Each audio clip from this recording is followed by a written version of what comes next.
दोस्तों, जिस तरीके से आज के समय में लोग पृथ्वी के संसाधनों का धड़ल्ले से इस्तेमाल कर रहे हैं बिना किसी रोक टोक के, और हर वो चीज करी जा रही है, और वो दिन भी करीब है जब हमें उन चीजों का सामना करना पड़ सकता है जो कि कभी कहानियों में हमने सुनी थी।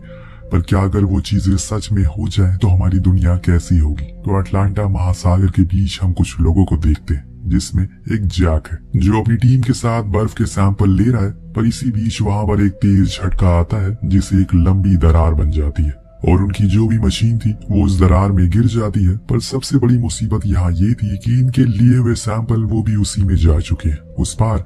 तो जैक छलांग मारता और अपनी जान की बाजी लगाकर उन्हें ले आता है, क्योंकि वो बहुत ही ज्यादा कीमती है। सीन शिफ्ट होता और हम न्यू दिल्ली में हो रही वर्ल्ड लीडर की मीटिंग को देखते हैं, जिसमें जैक सभी को बताता है कि वो अंटार्कटिक गया था, जहाँ के सैंपल से उसे पता चला है कि वो सबसे बड़ा ग्लेशियर है, वो इतनी तेजी से पिघल रहा है कि उसका 70% पानी बन गया। हमें जल्दी ही कुछ करना होगा, वरना ये पूरी दुनिया के लिए बहुत बड़ा खतरा बन सकता है। और इसका अंजाम क्या होगा आप सभी जानते। इतने में यूनाइटेड नेशन का चीफ कहता है कि इसमें तो बहुत पैसा लगेगा, कौन देगा इतना पैसा, क्या कोई कंट्री इसके लिए तैयार है? और ये सुनते किसी का हाथ नहीं उठता। जो देख जैक ने कहा कि आने वाले समय में धरती का तापमान इतना गिर जाएगा कि एक आइस एज की शुरुआत होगी, सूरज से कई सालों तक नहीं निकलेगा, लोग भूख और ठंड से मारे जाएंगे, और ऐसे में अगर हमने कोई फैसला नहीं लिया तो इसका अंजाम बहुत भयानक होने वाला। इसमें हमारी पूरी धरती पानी में डूब सकती है। 2 महीने बाद हम एक वेदर रिपोर्ट को देखते हैं, जिसमें अचानक से एक जगह का तापमान 13 डिग्री गिर जाता है। जो देख वो आदमी अपने सीनियर को बुलाता है। इस बीच दुनिया के दूसरे कोने यानी कि टोक्यो में हम देखते हैं कि काफी टाइम से बारिश लगातार होती जा रही है, लेकिन आज कुछ बहुत ही अजीब होता है। आसमान से बड़े बड़े बर्फ के टुकड़े गिरना शुरू हो जाते हैं, जैसे कोई ऊपर से उन्हें फेंक रहा हो, और इसमें कई लोग घायल भी हो जाते हैं, पर किसी को कुछ पता नहीं था। दूसरी ओर जैक जो अपने घर लौट आया, उसे पता चला कि उसका बेटा हेनरी, जो काफी इंटेलिजेंट है, पर उसे स्कूल में फेल कर दिया गया। जो जानकर जैक भी हैरान था कि ऐसा कैसे हो सकता है, क्योंकि वो तो खुद अपनी टीचर से ज्यादा समझदार है, जिसके चलते वो उसकी टीचर को बहुत सुनाता है कॉल पर। लेकिन आज हेनरी को न्यूयॉर्क भी जाना है एक क्विज शो के लिए, इसीलिए वो प्लेन में चढ़ता है और कुछ देर बाद प्लेन में किसी भारी झटके का एहसास होता है, जिससे सभी डर जाते हैं। लेकिन फिर अचानक सब कुछ शांत हो जाता है और फिर ये न्यूयॉर्क भी पहुंच जाते हैं। वहाँ बहुत ही ट्रैफिक लगा था, इसीलिए सभी बच्चे टैक्सी से उतरकर पैदल जाने लगते हैं। लेकिन तभी हेनरी को आसमान में कुछ बहुत ही डरावना दिखाई देता है। लाखों की तादाद में चिड़िए चिल्लाते हुए दूसरी ओर भाग रही थी, मानो उन्होंने कुछ ऐसा देख लिया हो जो सभी को बताना चाह रही है। लेकिन किसी को फिर भी कुछ पल्ले नहीं पड़ता। उन्हें लगता है कि शायद ठंड के कारण वो दूसरी जगह पर जा रही है। खैर, अब ये अपने कंपटीशन के लिए चले जाते हैं।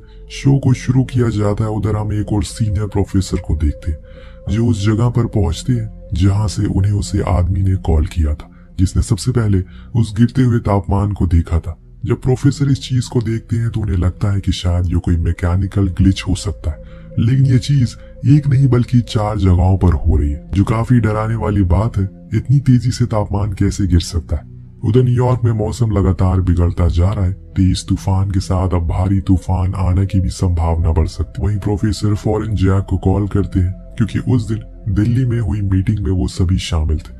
वो जैक से कहते हैं कि जैसे तुमने कहा था, महासागर में अब तापमान गिरेगा, उत्तरी दिशा से तेज हवाएं चल रही है, और जो ग्लेशियर पिघल रहे हैं वो पानी भी बन चुके हैं। जैक कहता है कि ऐसा मुमकिन नहीं है, ऐसा होने में तो कई 100 साल बाकी है।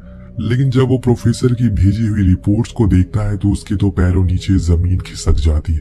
ये सब कुछ सच में हो रहा था। जैक का कहना था ये जो कुछ भी हो रहा है वो 10,000 साल पहले हुआ था, पर अब इसका क्या सोल्यूशन है उन्हें खुद नहीं पता। उधर हम देख पाते हैं कि मौसम विभाग वाले सभी को कह रहे हैं कि जो कोई भी लॉस एंजलिस में रहता है वो वहां से बाहर आ जाए, क्योंकि उसकी ओर 70 किलोमीटर की स्पीड से हवाएं आ रही है जो सब कुछ उड़ा कर ले जाएगी। ये बात सच भी है, क्योंकि जब हम उन नजारों को करीब से देखते हैं तो एहसास हो जाता है कि ये वाकई में बहुत ही ज्यादा भयानक है। 1-2 नहीं बल्कि कई सारे टोर्नाडो लॉस एंजलिस को जड़ से उखाड़ कर फेंक रहा है, जिसमें न जाने कितने हजारों लोग मारे जाते हैं। सारी वापस आने वाली फ्लाइट को कैंसिल कर दिया जाता है, यानी कि हेनरी वहीं पर फंसा रह गया। उधर मीटिंग का सिलसिला बढ़ जाता है, क्योंकि वो तूफान थोड़े समय के लिए थम चुका था। इस बीच उस मीटिंग में यूनाइटेड नेशन के हेड भी शिरकत लेते, जिनके सामने जैक बताता है जो कुछ भी आप लोग अभी देख रहे हैं वो मेरी थ्योरी के हिसाब से 100 साल बाद होने वाला था, लेकिन मैं ये गलत था, क्योंकि उत्तरी महासागर की चट्टानों में दरार पाई गई है, जिससे कि न जाने कितने बड़े बड़े ग्लेशियर पिघल गए और उसमें से जो पानी निकला होगा वो कितना ठंडा और कितना ज्यादा हो सकता है आप अंदाजा भी नहीं लगा सकते। पर उसकी बात पर कोई भी ध्यान नहीं देता, पर जाते जाते वो सभी से कहता है कि हम अभी एक भयानक क्लाइमेट चेंज के एकदम किनारे पर बैठे हुए, तो सभी तैयार हो जाओ, बहुत कुछ बदलने वाला है। कुछ ऐसे लोग थे जो उसकी बात से सहमत थे, इसीलिए वो उन्हें अपने साथ चलने को कहता है, जो जाकर वहां पर कई घंटे रिसर्च करके जो खुद बनाए हुए मॉडल की मदद से जानकारी इकट्ठा करता है। दिन अगले दिन वो वाइस प्रेसिडेंट के पास जाकर उन्हें समझाने की कोशिश करता है कि उन्हें जल्द से जल्द शहरों को खाली करवाना होगा, क्योंकि अगले 20 से 25 दिन में कुछ ऐसा होने वाला है जिसकी उम्मीद किसी को नहीं होगी। लेकिन प्रेसिडेंट उसे ये कहकर ठुकरा देते हैं, तुमने यही चीज दिल्ली में भी कही थी, जो कुछ भी 100 साल बाद होने वाला है, पर तुम्हारी बात, तुम्हारी थ्योरी गलत निकली, इसीलिए मैं कोई बात पर भरोसा क्यों करूं। उनकी बातों से बेचारा जैक मायूस हो जाता है। उसे पूरा अंदाजा है कि दुनिया पलटने वाली है। एक और हम लंदन की रॉयल फैमिली को देखते हैं जो 3 हेलीकॉप्टर से रशिया की ओर जा रहे हैं, लेकिन अचानक से वहां का तापमान गिरने लगा, जिसके कारण ये हुआ कि जिस हेलीकॉप्टर में वो सभी थे वो ठंड के मारे जम गया और काम करना बंद करने लगा। उसे कुछ ही देर बाद किसी का कोई अता पता नहीं चला, न जाने वो कहां बर्फ के नीचे दफन हो गए। पूरा रॉयल परिवार। वहां जैक अभी भी अपनी रिसर्च में लगा हुआ था, किसी भी हाल में उसे इसकी जड़ तक जाना है और पता लगाना है कि ये कब तक खत्म हो जाएगा सब कुछ। लेकिन वहां न्यूयॉर्क में तो चीजें बदलना शुरू हो गई है। बारिश बहुत ही तेज हो गई है, सीवर भी ओवरफ्लो होने लगे हैं, महासागर से एक लहरों का बवंडर इनकी ओर आ रहा है। हेनरी फौरन भागकर एक बिल्डिंग में जाता है, लेकिन बीच रास्ते में वो फंसे हुए लोगों की जान भी बचाता है। उधर हम उस नजारे को देख पाते हैं जो शायद आने वाले कल में सच भी हो जाएगा। समुंदर अपनी सतह छोड़कर अपने पुराने रास्ते की ओर आना शुरू कर दिया। स्टैच्यू ऑफ लिबर्टी पानी में समा गई है। पूरा न्यूयॉर्क देखते ही देखते पानी में डूब जाता है। दूसरे सीन में जैक को पता लगता है कि अगले 24 घंटे में 3 और बवंडर हैं जो किसी बुर्ज खलीफा जितने बड़े हो सकते हैं, वो इसी ओर आ रहे हैं। वो प्रोफेसर को रिपोर्ट सेंड करता है और इन्हें इस बारे में आगाह करता है। ये टोर्नाडो 48 घंटे में पूरी दुनिया में फैल जाएंगे और जब ये ठंडे हो जाएंगे और अगर हमारी किस्मत में जिंदा रहा तो एक नई पृथ्वी को हम देख पाएंगे जो कि बर्फ की चादर से ढकी होगी और तापमान होगा -70 डिग्री के पार। आप जितनी जल्दी हो सके वहां से निकल जाएं, क्योंकि वो आपकी ही ओर आ रहा है। लेकिन प्रोफेसर ये कहकर मना कर देते हैं कि अब बहुत देर हो गई। वहीं दूसरी ओर हेनरी अभी खुद की जान बचाने में लगा हुआ है। इधर से जॉन उसे बार बार संपर्क करने की कोशिश कर रहा है, जो कि हो भी जाता है। इसीलिए वो अपने डैड से पूछता है क्या ये सब जो कुछ भी हो रहा है वहां भी वही हाल है।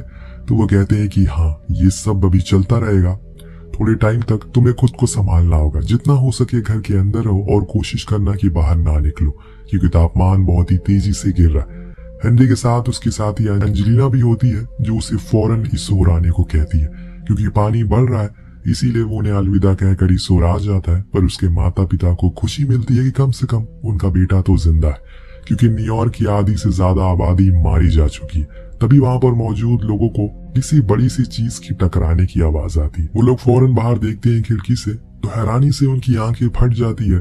दरअसल एक विशाल कार्गो शिप अब न्यूयॉर्क की सड़कों पर चल रहा था। उधर अब जैक डिसाइड करता है कि वो अपने बेटी को बचाने के लिए न्यूयॉर्क जाएगा, वरना वो मारा जाएगा। हालांकि ऐसा करने के लिए उसके साथ ही उसे रोकते हैं, पर वो नहीं रुकता। लेकिन इतने में वहां पर उसका एक सीनियर आता है जो उसके साथ नासा में काम करता है। वो जैक को बताता है कि प्रेसिडेंट उसे बात करना चाहते हैं। वो चाहते हैं कि तुम उन्हें समझाओ कि क्या करना है। हालांकि पहले तो जैक नहीं मानता, लेकिन बाद में उसे जाना पड़ता है। वहां वो सभी से कहता है कि ये तूफान अब अगले 10 दिन तक ऐसे ही चलता रहेगा। जब ये खत्म होगा तो हम उस दौर में चले जाएंगे जब अमेरिका जैसी कोई चीज हमारी पृथ्वी पर थी ही नहीं, यानी कि आइस एज में। प्रेसिडेंट पूछते हैं कि अब हमें क्या करना चाहिए, तो वो कहता है कि हमें अब दक्षिण की ओर जाना चाहिए जितना हो सके, पर अभी भी कुछ लोग हैं जो उत्तर की ओर फंसे हुए। लेकिन उसका कहना था कि वो जगह किसी कब्रिस्तान जैसी बन गई है। अगर आपने किसी को वहां भेजा तो कभी वो वापस नहीं आएगा। हम दुआ कर सकते हैं कि वो बस घरों में रहे। वहां से हेनरी के पास जाने के लिए वो निकलता है और यहाँ प्रेसिडेंट ऑर्डर देते हैं कि आर्मी को कहो कि जितना हो सके उत्तर की ओर लोगों को लेकर जाए। लेकिन अब इन्होंने पूरे अमेरिका को एक दूसरी जगह लेकर जाना है, वो भी कुछ ही दिनों में। और ये बहुत बड़ी बात है, एक असंभव जैसा टास्क है। वहाँ हेनरी जिस बिल्डिंग में ठहरा हुआ था वहाँ कई और लोग भी रुके हुए थे जो कि भूख और ठंड से परेशान थे। पर एक दिन वो बाहर देखते हैं जो पानी बहकर आया था वो पूरी तरह से जम चुका है। इसीलिए सभी लोग अब सरकार के आदेश पर दक्षिण की ओर बढ़ रहे थे, क्योंकि वो वहाँ सेफ है। पर उनके जाने का तरीका गलत है, वो इतनी ठंड में पैदल नहीं जा सकते। ये बात हेनरी वहाँ मौजूद सभी लोगों से भी कहता है। सभी उनके साथ जाने लगते हैं, लेकिन हेनरी अपने दोस्तों के साथ वहीं रुकता है, क्योंकि उसके पिता ने कहा था कि वो भी आएंगे। वो जितनी देर घर में रहेंगे उसके लिए उतना ही बेहतर। इसीलिए वो लोग किताबों को जलाकर थोड़ा शांति लेते हैं और इंतजार करते हैं। मगर उसका दोस्त सैम उसे कहता है कि तुम्हारे डैड नहीं आने वाले, क्योंकि उत्तरी एरिया पूरी तरीके से बर्बाद हो चुका है। पूरा लॉस वेगस 15 फीट बर्फ के नीचे है, कैसे आएंगे? लेकिन हेनरी को यकीन था कि वो जरूर आएंगे, इसीलिए वो उसी उम्मीद में रहता है। इधर हेनरी अपनी पुरानी टीम को लेकर निकल जाता है, क्योंकि उन सभी को पता है कि ऐसी बर्फीली जगहों पर कैसे जिंदा रह सकते हैं। लेकिन रोड्स पर कई फीट मोटी बर्फ जमी है, जिसके कारण इनकी कार वहां फंस जाती है और निकलने का नाम ही नहीं लेती। और इसी वजह से वो लोग उसे छोड़कर आगे पैदल ही बढ़ते। इन्होंने अपने शरीर को पूरी तरह से ढक रखा है, इसीलिए इन्हें कुछ भी दिखाई नहीं देता आगे क्या है। और इसके चलते जो सबसे पीछे बंदा चल रहा था वो एक शीशे पर पैर रख देता है, जो कि टूट जाता है और वो सभी उसके अंदर जाने लगते हैं, क्योंकि वो एक दूसरे से बंधे हुए थे। लेकिन जैक आखिरी समय पर हुक लगा देता है, जिसके कारण वो रुक जाते। लेकिन उन्हें अब अपना सारा सामान नीचे छोड़ना पड़ेगा, जिसमें इनका खाना पानी भी था और भी बहुत कुछ। हालांकि जैक का दोस्त उन सामानों को नहीं छोड़ रहा था, लेकिन जैक उसे समझाता है कि अगर तुमने उसे नहीं छोड़ा तो हम सब मारे जाएंगे। वो उसकी बात को मान लेता है, जिसके बाद वो आगे बढ़ने लगते हैं। वही हेनरी जो कि अब परेशान है, क्योंकि उनकी किताबें खत्म होने वाली है। इस बीच एंजेलिना उसे अपने पास बुलाती है। दरअसल दोनों ही एक दूसरे से बहुत प्यार करते हैं। हेनरी तो उसके लिए यहाँ पर रुका है, क्योंकि एंजेलिना के पैरों में चोट लगी है, इसीलिए वो चल नहीं सकती। पर इससे बड़ी एक और मुसीबत थी, अब उसके पैर का वो इन्फेक्शन बढ़ता जा रहा है और उन्हें जो दवा चाहिए वो उनके पास है ही नहीं। पर तभी सैम उसे बताता है कि शिप पर यहाँ आया है, जो शिप यहाँ आया है वो कार्गो है, शायद उसमें हमें वो चीज मिल जाए जिसकी तलाश है। ये लोग अपने आप को जितने भी कपड़े होते हैं उनसे पैक कर लेते हैं और फिर उस शिप पर पहुंचते हैं। लेकिन जब लौट रहे होते हैं तो इनके ऊपर 2 भेड़िए हमला करते हैं, जो कि जू से बाहर आ गए थे। वो इन पर हमला तो करते हैं, जिसमें इनका एक दोस्त घायल हो जाता है। इसीलिए ये लोग उसे घसीट कर जैसे तैसे लेकर अंदर आते हैं। इस बीच हम पृथ्वी के बाहर कुछ एस्ट्रोनॉट को देखते हैं, जो बाहर से इस तूफान को देखते हैं तो उनके लिए किसी भयानक सपने से कम नहीं था। पूरी पृथ्वी बर्फ की चादर से ढक चुकी थी। जैक के सारे साथी मारे जा चुके हैं सिवाय उसके। लेकिन अब ये आगे नहीं जाएंगे, क्योंकि अभी तूफान पूरे उफान पर है। इसीलिए वो वहीं कैंप लगा लेते हैं और आराम करते हैं। जब 2 दिन बाद तूफान थोड़ा शांत होता है तो ये बाहर निकलते हैं। जब उस नजारे को देखते हैं तो आश्चर्यचकित हो जाते हैं, क्योंकि वो जगह किसी बर्फ के शहर जैसी हो गई। सब कुछ बर्फ में ढक गया है, जम चुका है। जो बड़े बड़े शिप वहीं जमे पड़े हैं। ऊंची ऊंची इमारतें अब दिख नहीं रही है। लेकिन हेनरी को तो अभी भी अपने बेटे के पास पहुंचना है किसी भी हाल में, इसीलिए वो आगे बढ़ना शुरू करता है। अपने साथ ही बीच में उन्हें कई सारे लोगों की लाशें मिलती है, जो कि दक्षिण की ओर पैदल जा रहे थे और रास्ते में वो मारे गए ठंड की वजह से। बड़ी ही मुशक्कत करके इन्हें वो लाइब्रेरी मिल जाती है, जिसके अंदर ये सभी आसरा लिए हुए थे। लेकिन अंदर जाने पर वहाँ किसी की भी आवाज नहीं आ रही थी। हेनरी टॉर्च को इधर उधर मारता है, तभी उसे एक कमरे से रोशनी आती हुई दिखाई देती है, जहाँ पर वो सभी आग जलाकर सो रहे थे। हेनरी जब अपने पिता को देखता है तो फौरन जाकर उनसे गले लग जाता है और कहता है कि डैड, आपने कर दिखाया, थैंक यू सो मच। दोनों बाप बेटे इमोशनल हो जाते हैं और रोने लगते हैं। इसके बाद वहां इन्हें बचाने के लिए हेलीकॉप्टर आते हैं। वही हमें दूसरी ओर दिखाया जाता है कि जो वाइस प्रेसिडेंट है अब वो प्रेसिडेंट बन चुके हैं, क्योंकि फॉर्मर प्रेसिडेंट की तूफान में मौत हो गई है। सभी लोग अभी मेक्सिको में जा रहे हैं, जहां वो स्पीच देते हैं और कहते हैं कि मैंने बहुत गलती कर दी जैक की बात को नजरअंदाज करके। लेकिन मैं ये कहना चाहूंगा, और हमने एक और गलती करी है प्रकृति को बर्बाद करके। अगर हम सही कदम पहले उठा लेते तो ये कभी ना होता। लेकिन आज के बाद हम अपनी पूरी जान लगा देंगे अमेरिका को वापस खड़ा करने में। इस हादसे से हर किसी को सीख मिल जाती है कि सब कुछ ऊपर वाले का बनाया हुआ है। उससे ज्यादा शक्तिशाली कोई नहीं है। अगर उसका कहर बरसेगा तो अमेरिका जैसा देश, ताकतवर देश भी मिट्टी में मिल जाएगा। इसीलिए